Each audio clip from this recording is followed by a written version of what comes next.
Hola, ¿cómo están? Mi nombre es Agustín Stadler, soy ayudante graduado de MIC 2 y en el día de hoy voy a hablar sobre arritmias. Vamos a ver la fibrilación auricular y las extrasístoles.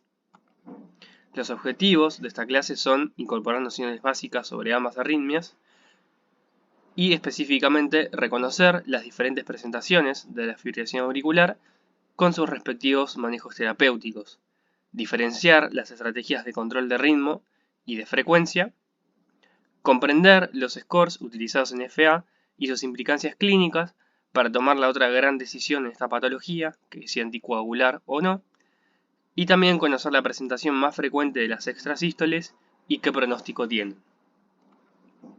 Vamos a hacer primero un repaso de la fisiología para poder comprender cómo son las manifestaciones de estas arritmias. Vemos que el ciclo cardíaco se divide en la diástole y en la sístole. En la diástole tenemos al llenado rápido y al lento. Es importante tenerlos en cuenta, ya que cuando aumenta la frecuencia cardíaca, como en las taquiarritmias, este llenado se acorta. También tenemos a la sístole auricular, que representa al aproximadamente 20% de sangre de volumen telediastólico. Esto es importante, ya que si tenemos una alteración de la contractilidad auricular, perdemos también un porcentaje importante de este volumen. Y luego pasando a la sístole, recordemos que tenemos a la contracción isovolumétrica con la posterior eyección y relajación. Recordemos también al sistema de conducción normal antes de pensar en las arritmias. El sistema de conducción normal tiene su origen, su automatismo en el nódulo sinusal, que distribuye primero el impulso de despolarización a las aurículas. Este impulso sigue por el nódulo auriculoventricular, que es muy importante ya que permite el retraso fisiológico en la conducción, que va a permitir que los ventrículos se llenen de sangre. Luego, la conducción continúa por el haz de His, que tiene una rama izquierda, que se divide en anterior y posterior, y una rama derecha, que finalmente van a culminar en las fibras de Purkinje que aseguran la despolarización ventricular.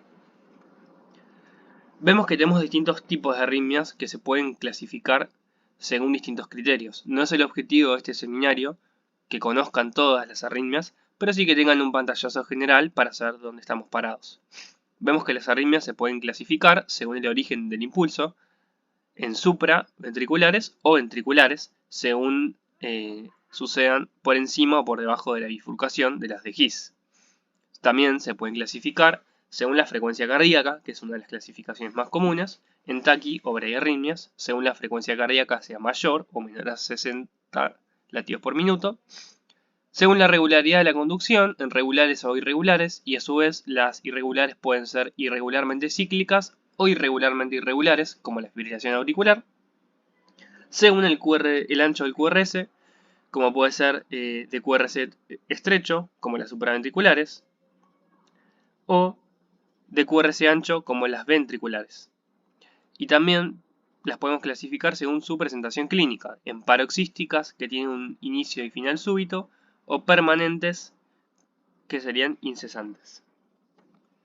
Vemos dentro de las bradiarritmias que tenemos varias. Tenemos por un lado la bradicardia sinusal, originada justamente en el nódulo sinusal, y también tenemos a los bloqueos inauriculares y a los que ya estudiamos, que son los bloqueos AB tipo 1, tipo 2 o tipo 3. Y después tenemos a los bloqueos auriculares o los ventriculares, sean de rama derecha, izquierda o sus fascículos. Acá tenemos, simplemente a modo de repaso, no hace los fines del seminario, pero para que lo recuerden, los tipos de bloqueos de rama y los tipos de bloqueo B. Dentro de las taquiarritmias tenemos varias. Tenemos a la sinusal, a las extrasístoles que desarrollaremos más tarde, a la nodal y también a las supraventriculares o ventriculares. Fíjense que dentro de las supraventriculares tenemos la taquicardia auricular, la paroxística supraventricular y sobre todo las que tenemos que pensar más frecuentemente son la fibrilación auricular o el flutter auricular. Y dentro de las ventriculares, que generalmente son las más graves y que más nos preocupan, tenemos a la taquicardia ventricular, al ritmo idioventricular acelerado y a la fibrilación ventricular. Vamos con la fibrilación auricular. Es una taquiarritmia supraventricular que ocasiona deterioro de la función mecánica cardíaca. Es la arritmia más frecuente en la población general y sabemos que su incidencia aumenta con la edad. Hablemos un poquito de la fisiopatología. Lo que sucede en la fibrilación auricular es que hay focos ectópicos de despolarización auricular con actividad auricular desorganizada. El origen de esos focos ectópicos y la fisiopatología es compleja, como pueden ver en estas imágenes tomadas de la guía de fibrilación auricular 2023 de las guías americanas. Vemos que hay patologías que por diversos factores condicionan a la aparición de fibrilación auricular, como pueden ser la hipertensión, la enfermedad valvular, la enfermedad coronaria, la obesidad, el abuso de alcohol y desórdenes del sueño. Los mecanismos fisiopatológicos son varios, pero podemos observar como importantes a la fibrosis, a la hipoxia, a la isquemia, el estrés oxidativo, la disfunción autonómica, alteraciones de los canales de calcio. Lo que tenemos que observar también es que hay disparadores que pueden ser no estructurales, pueden ser estructurales y sobre todo llega una etapa en la que tenemos una disfunción autonómica que se autoperpetúa. Fíjense acá que dice que la fibrilación auricular perpetúa o mantiene la fibrilación auricular. Llega un momento en el que si tenemos cambios estructurales muy importantes, sobre todo como la dilatación auricular, eso genera más focos ectópicos que siguen perpetuando la FA, que a su vez genera cambios cardíacos que empeoran o llevan a insuficiencia cardíaca. Ahora vamos a ver las consecuencias de esto. Tenemos entonces una actividad auricular desorganizada con una frecuencia ventricular que va a ser irregular y va a depender de la respuesta de ese nódulo auriculoventricular a esos focos ectópicos de despolarización. Algunos pasarán por el nodo y generarán complejos QRS, otros no. Por eso la respuesta de la FA puede ser alta, moderada o baja. Entonces, ahora observemos grupos de consecuencias. Pueden ser tanto hemodinámicas como protrombóticas. Además, por supuesto, un aumento en la mortalidad y los costos de salud. Dentro de las consecuencias hemodinámicas tenemos al aumento de la frecuencia cardíaca, si hay una alta respuesta ventricular, un deterioro de la función ventricular asociada a una taquicardiomiopatía y la pérdida de la patada auricular, que esto, como veíamos en el ciclo cardíaco, condiciona una menor fracción de eyección, que es grave, sobre todo en pacientes que ya tenían valvulopatías, porque pensemos que si ya había una alteración del flujo y además tenemos una pérdida de esta patada, tenemos un gran problema. Además de, por supuesto, consecuencias protrombóticas, porque mismo esta pérdida de la contracción auricular genera éstasis, que sobre todo en la aurícula izquierda se puede acumular, y eventualmente formar trombos que embolicen a el territorio cerebral, sobre todo, pero también pensemos que la embolia puede dirigirse hacia otros territorios como la aorta descendente y demás. Entonces, ¿qué clínica tenemos en la fibrilación auricular? La fibrilación auricular puede ser un hallazgo, tanto en un electrocardiograma como semiológico, en un control sobre todo de una persona mayor hipertensa. Puede también cursar con síntomas, debido a estos cambios que estamos hablando. Tales pueden ser palpitaciones, síncope, mareo, dolor torácico. Puede presentarse como falla de bomba o justamente por síntomas que generen una embolización. El diagnóstico lo hacemos con el electrocardiograma. Tiene que durar más de 30 segundos estos cambios. Y lo que podemos ver es una taquiarritmia con ausencia de una P. El intervalo RR es irregular, irregularmente irregular. El QRS es estrecho. Pueden aparecer estas ondas F, se llaman. Y a veces se puede asociar a otros factores como un bloqueo auriculoventricular. Diagnóstico diferencial importante es el flutter, que es otra taquicardia supraventricular, que por lo general es regular y tiene estas ondas, fíjense, en serrucho. No son F, sino son en serrucho. Ahora hablemos un poco de la etiología.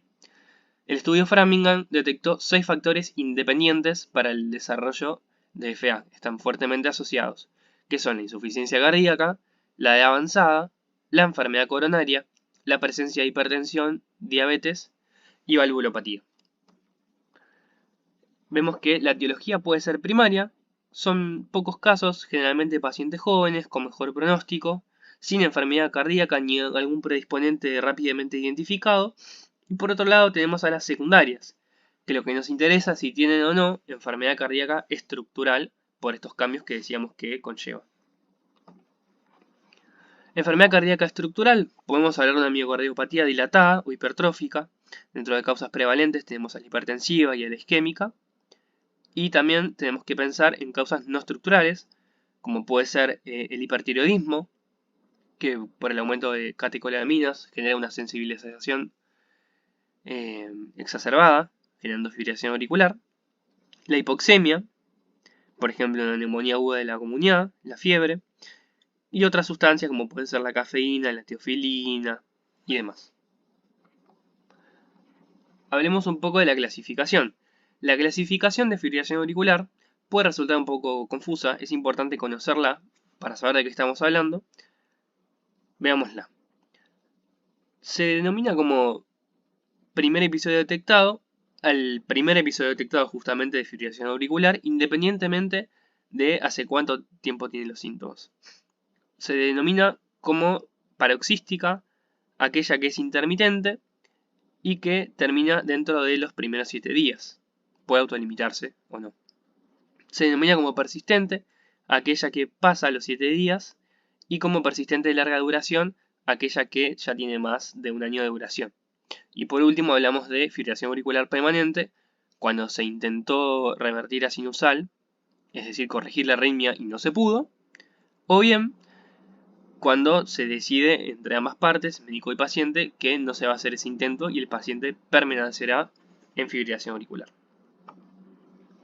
Vemos acá, esto es tomado de esta guía que les comentaba, del 2023, de fibrilación auricular, que si bien esta clasificación es importante, la FA ahora se piensa más en etapas, en distintas etapas que tenemos que ver qué medidas podemos tomar para mejorarla o prevenirla a la arritmia.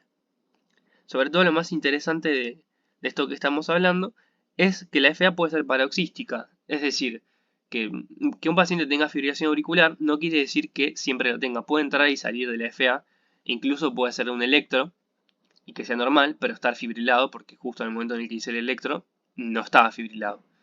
En relación a esto hay un estudio muy interesante que se llama Embrace, que es un estudio que siguió por un mes a pacientes que tuvieron un ACV categorizado inicialmente como criptogénico, es decir, que la causa no se conocía. Lo siguieron durante un mes y descubrieron que aproximadamente hasta un 15% tenía fibrilación auricular que no había sido diagnosticada inicialmente. Es decir, que el paciente puede entrar y salir de esta arritmia y generar complicaciones. Vemos acá lo que les comentaba, de que tenemos a la fibrilación auricular paroxística, la persistente, persistente de larga duración y demás, pero que se piensa en distintos estadios y que hay 3 medidas que se toman en la mayoría, que son tratar los factores de riesgo modificables, como puede ser la hipertensión, el alcohol y la diabetes, o ver qué riesgo de embolización tiene, con algunos calculadores que vamos a ver ahora, y siempre muy importante tratar los síntomas que tenga el paciente. Acá tenemos lo mismo, son los pilares que plantea la guía. Sobre todo, en primer lugar, manejar los síntomas. Ahora vamos a ver si controlando el ritmo, es decir, volviendo a sinusal, o controlando solamente la frecuencia cardíaca, optimizando los factores de riesgo modificables y analizando el riesgo de stroke que tiene con la posterior anticoagulación o no. Entonces, ¿qué objetivos nos vamos a plantear para el tratamiento de la fibrilación auricular?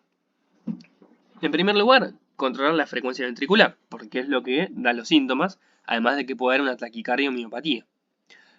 Lo ideal sería controlar el ritmo, ya que esta actividad auricular desorganizada lleva a ciertos problemas como la falla de bomba o la éstasis sanguínea.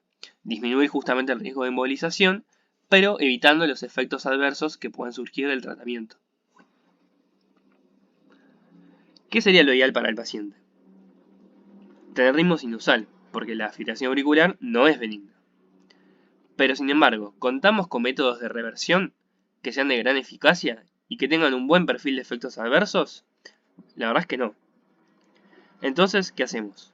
Igualmente, ¿Lo cardiovertimos? ¿Volvemos a un ritmo sinusal? ¿O solamente le controlamos la frecuencia para disminuir los síntomas? Veamos primero situaciones especiales que nos obligan a tomar conducta. ¿Existe un momento ideal para cardiovertir? Sí. Una fibrilación auricular que estamos seguros que es menor a 48 horas de evolución, que se trata de un paciente joven que no tiene cardiopatía estructural, es un buen momento para revertir, ya que estas características nos hablan de que probablemente haya éxito, que el paciente se mantenga en ritmo sinusal y además que tiene poco riesgo de embolización, ya que en menos de 48 horas es muy difícil que se forme el trombo auricular que posteriormente embolice. ¿Existe una indicación absoluta de cardioversión? Sí. En caso de inestabilidad hemodinámica, está planteada la cardioversión eléctrica, es decir, la fibrilación auricular está generando un problema tal que sí o sí tenemos que cardiovertir más allá de los riesgos, porque lo que está en riesgo es la vida del paciente. Siempre van a ver que vamos a hacer un balance entre riesgos y beneficios. En este momento no nos queda otra que cardiovertir. También está planteado considerar la cardioversión si estamos ante una insuficiencia cardíaca descompensada, claramente asociada esta descompensación a la aparición de la fibrilación auricular, y también si la fibrilación auricular se asocia a otra arritmia que es el Wolff-Parkinson-White, que lo pueden ver acá. ¿Puede el paciente volver a ritmo sinusal sin necesidad de cardioversión? También. Tenemos efectos que autolimitan en las primeras horas, y también corrigiendo algunos factores a veces se puede volver al ritmo sinusal. Por ejemplo, el hipertiroidismo, la hipoxemia, entre otros. Ahora sí, vamos a la gran duda, el gran tema, la gran controversia, que es qué hacer, porque la mayoría de los pacientes no van a estar en estas situaciones especiales que hablamos, sino que van a ser pacientes con edad avanzada, que probablemente tengan algún daño cardíaco estructural o no, pero con factores de riesgo cardiovascular, y vamos a tener que definir qué hacer. Si le controlamos el ritmo, es decir, hacemos que el paciente vuelva a estar en ritmo sinusal, sea de manera eléctrica o con fármacos, y le dejamos una medicación profiláctica para que se mantenga, idealmente, en ritmo sinusal, o quizás esto no sea tan posible o no sea tan factible y solamente le controlemos la frecuencia, como por ejemplo beta bloqueantes, para que no tenga síntomas ni taquicardia o miopatía. ¿Qué nos dice la evidencia? Bueno, la evidencia es muy variada.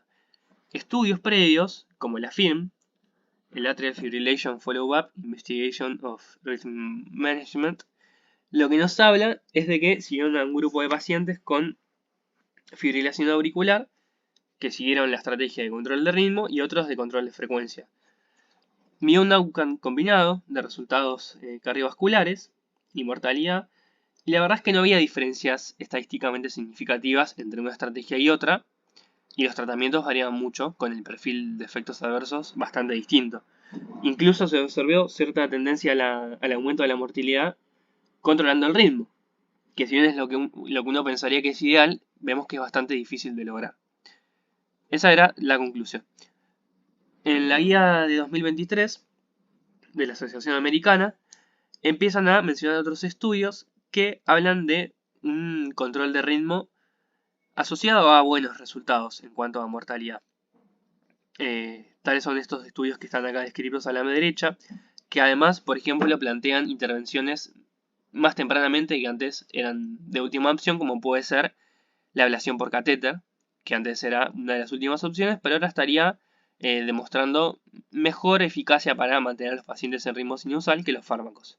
Sin embargo, esta evidencia, por supuesto, que hay que analizarla críticamente y no es el objetivo de esta clase hablar algo del manejo del especialista, pero sí que tengan en cuenta que, en general, el control de frecuencia y ritmo se asocian a resultados parecidos entre sí, y es difícil elegir entre ambos. Entonces,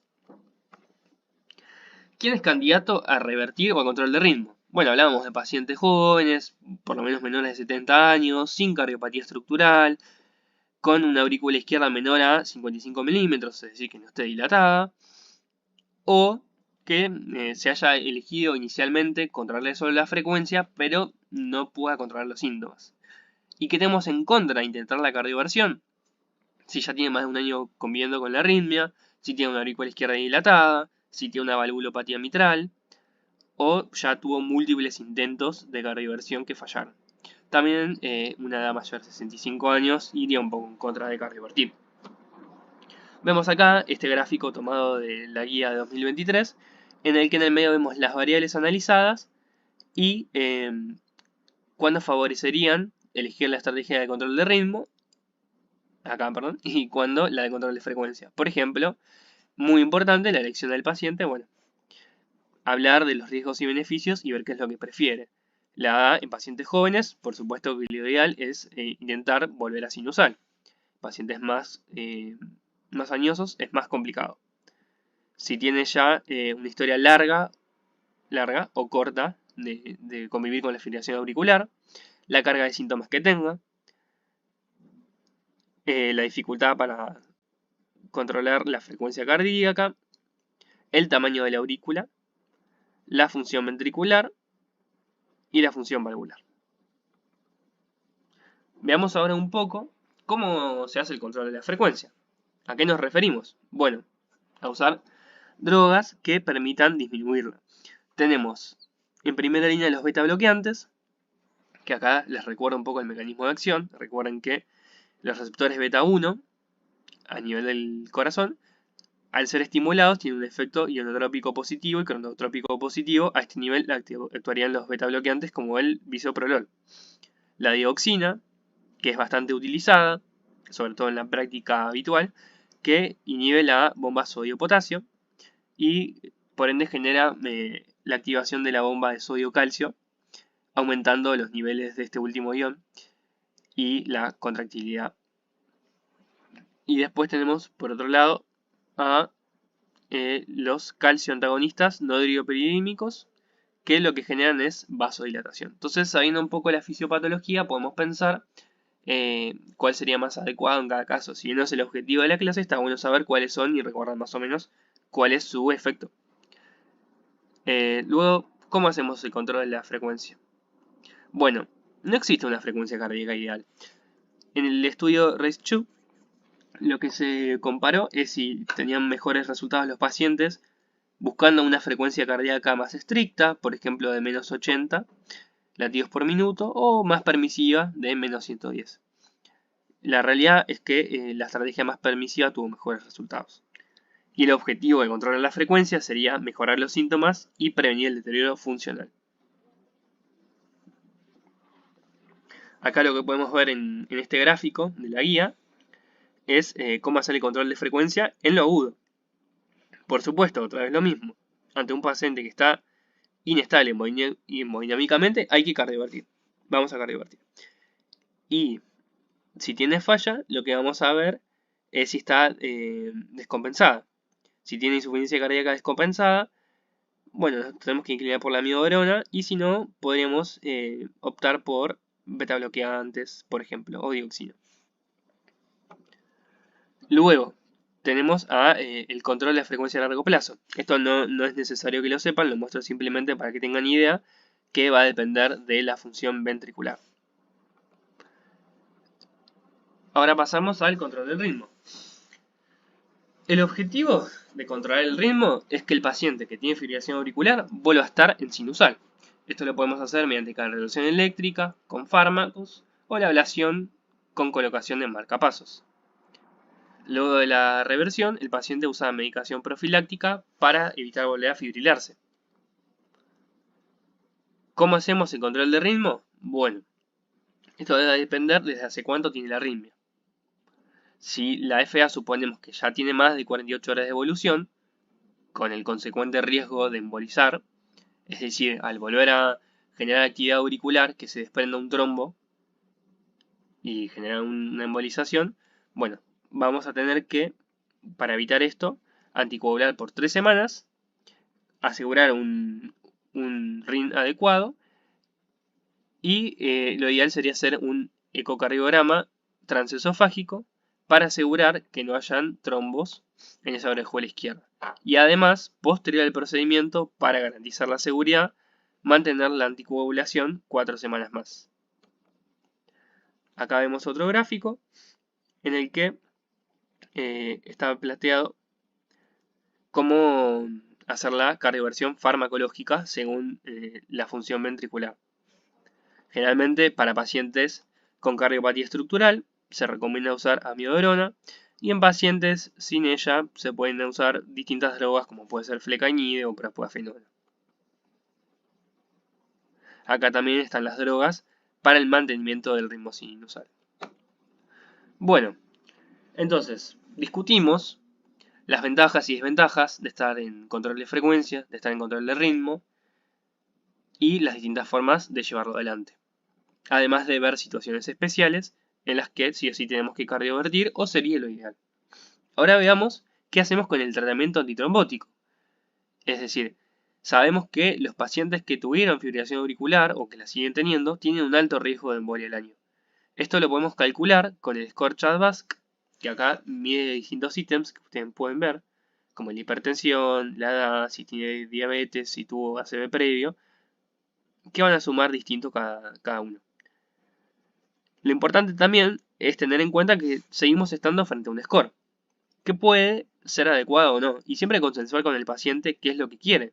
Si realmente quiere estar anticoagulado, generalmente, al menos en la práctica, con antagonistas de la vitamina K, que requieren un control muy estricto, o corre un riesgo de embolización muy importante. Además, pensemos que, por ejemplo, ya con 2 puntos, este score habla de que sería considerable anticoagular. No es lo mismo tener 2 puntos por tener sexo femenino y una edad de 66 años que por haber tenido una ACV, ser diabético hipertenso. Perdón, por haber tenido una ACV solamente ya cambia bastante el panorama.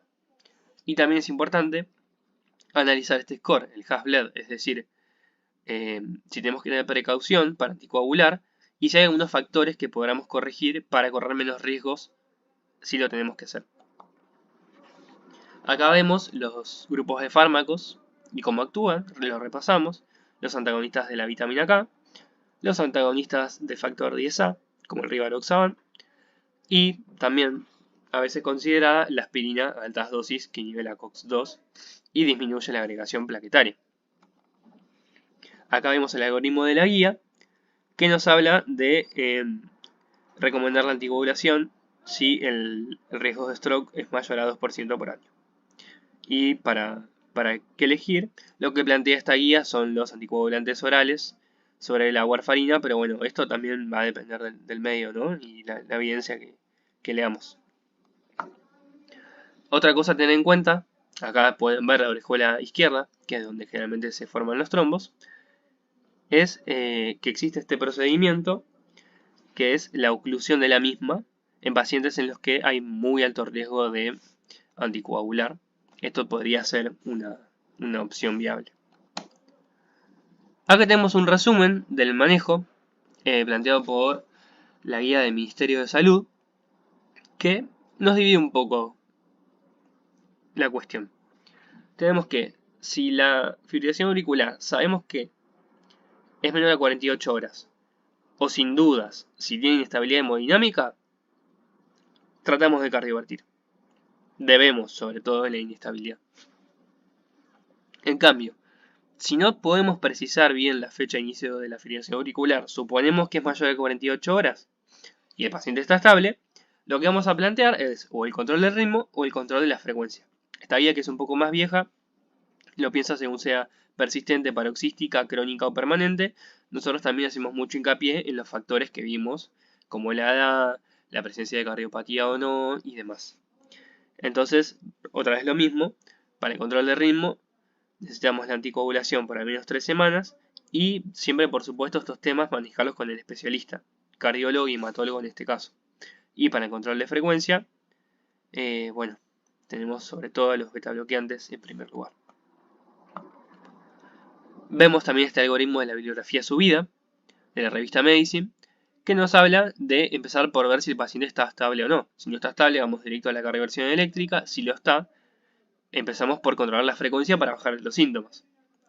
Y tromboprofilaxis, que veremos cómo hacerla. Es decir, si fue menor a 48 horas, no nos preocupa tanto. Si fue mayor a 48 horas, y bueno, vamos a anticoagular por 3 semanas. Si tenemos estas condiciones dadas, con bajo riesgo de trombosis, perseguimos el ritmo sinusal. Vamos a ver si tiene cardiopatía significativa o no, para ver qué fármacos elegir. En cambio, si no tenemos estas condiciones que nos aseguren un bajo riesgo de embolización, no vamos a realizar el control del ritmo.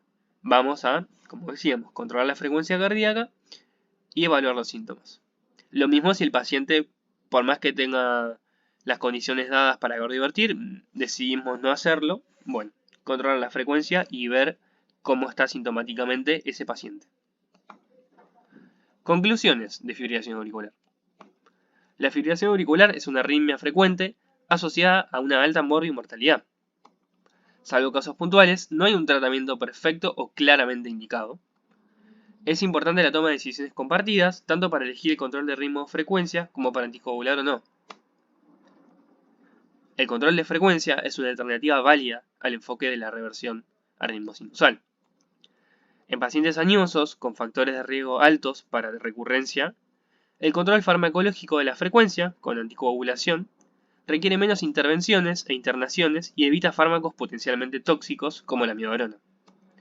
Pacientes fibrilados, con cardiopatía y riesgo de embolia, aún recuperando el ritmo sinusal, deben calcularse el riesgo de stroke con el Schwarzbach, ya que vemos que la fibrilación puede ser, además de paroxística, puede volver, ya que el tratamiento no es perfecto y un porcentaje importante a los 5 años, por más que les hayan cardiovertido, vuelven a estar fibrilados por este mecanismo fisiopatológico que comentábamos previamente, que es muy difícil de tratar. Veamos ahora un poco de extrasístoles. Las extrasístoles son latidos anticipados de origen ectópico, que interrumpen el ritmo basal. Pueden ser supraventriculares o ventriculares. Son frecuentes, se presentan tanto en individuos sanos como en pacientes con cardiopatía. Pueden ser asintomáticas o sintomáticas, el paciente puede referir palpitaciones o también como una parada cardíaca en ese momento que hay una pausa compensatoria. Tenemos a las supraventriculares. Pueden originarse en la aurícula, en la unión AB o en el nódulo sinusal. Aparece una onda P prematura, generalmente distinta a la P sinusal. Acá la pueden ver. Ven que el electro venía con una frecuencia regular, hasta que aparece una P prematura, que es distinta a la anterior, y un QRS generalmente angosto, con un PR igual o menor a 0,12 segundos, es decir, corto. Luego de la extrasístole sobreviene una pausa, que puede ser compensatoria o no. Compensatoria es cuando el latido siguiente aparece en el mismo tiempo que iba a aparecer. Vemos que son frecuentes, generalmente asintomáticas y benignas, y no suelen requerir tratamiento.